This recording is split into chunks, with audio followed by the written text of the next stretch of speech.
History is not just something we read, it's something we see, something we feel, and something we carry. For generations, Black artists and veterans have told the story of a people, through creativity, through courage, and through resilience. Some use cameras, some use paint, others use their service.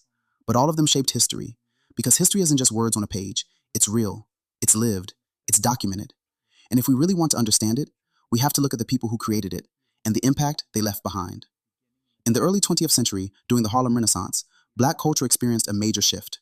Centered in Harlem, New York, this movement brought a rise in Black literature, music, and visual art, redefining how Black identity was expressed in America. One of the most important figures documenting this era was James Vanderzee.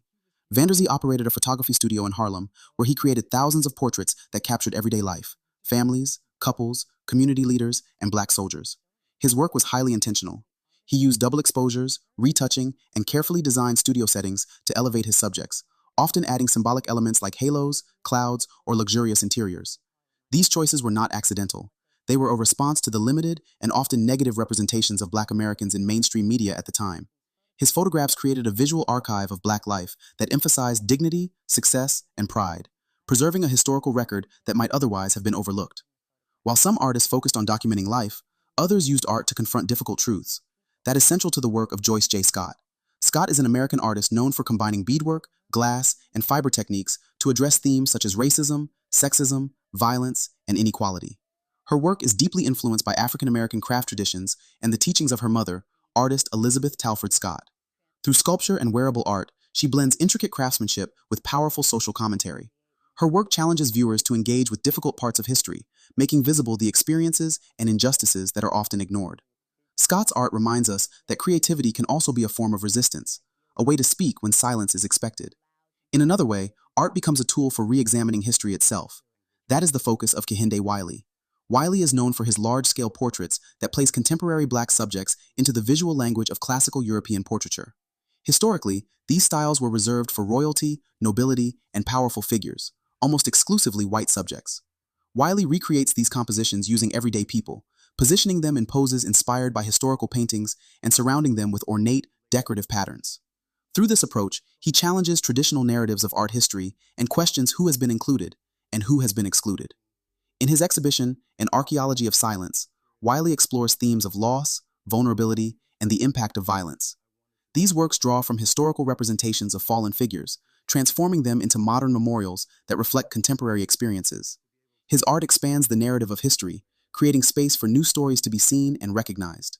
While artists were shaping how history is seen, others were shaping history through action. During World War II, the Tuskegee Airmen became the first African-American military aviators in the United States Armed Forces. At the time, the U.S. military was segregated, and many believed that Black men were not capable of becoming skilled pilots. Despite these barriers, the Tuskegee Airmen trained at Tuskegee Army Airfield in Alabama and went on to fly more than 15,000 sorties across Europe and North Africa. They became known for their success in escort missions, protecting American bombers from enemy aircraft. Their discipline and performance earned them over 150 distinguished flying crosses, along with numerous other honors. Their achievements directly challenged racist assumptions and played a significant role in changing public perception. In 1948, President Harry S. Truman signed Executive Order 9981, which led to the desegregation of the United States Armed Forces, an outcome influenced in part by the service and success of the Tuskegee Airmen. Their legacy represents both military excellence and a turning point in the fight for equality. History is not only shaped by those who act, it is also shaped by those who document. Photographer Toni Frissell played an important role in capturing images during World War II. Although she began her career in fashion photography, Frissell later worked with the American Red Cross and the U.S. Army Air Forces.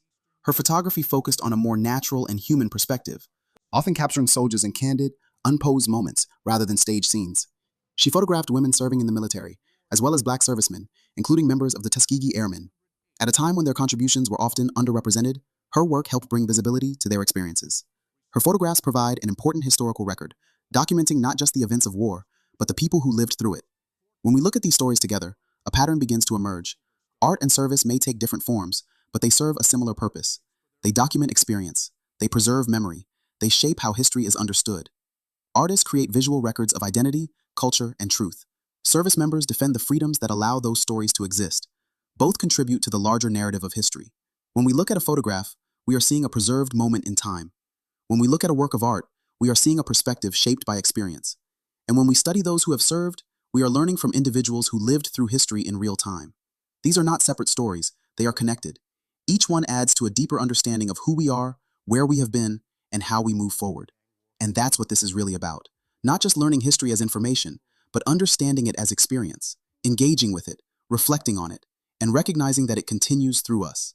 Because history is not just behind us, it is something we interact with, something we create from, and something we carry forward. Art remembers, service protects, and together they shape the world we live in.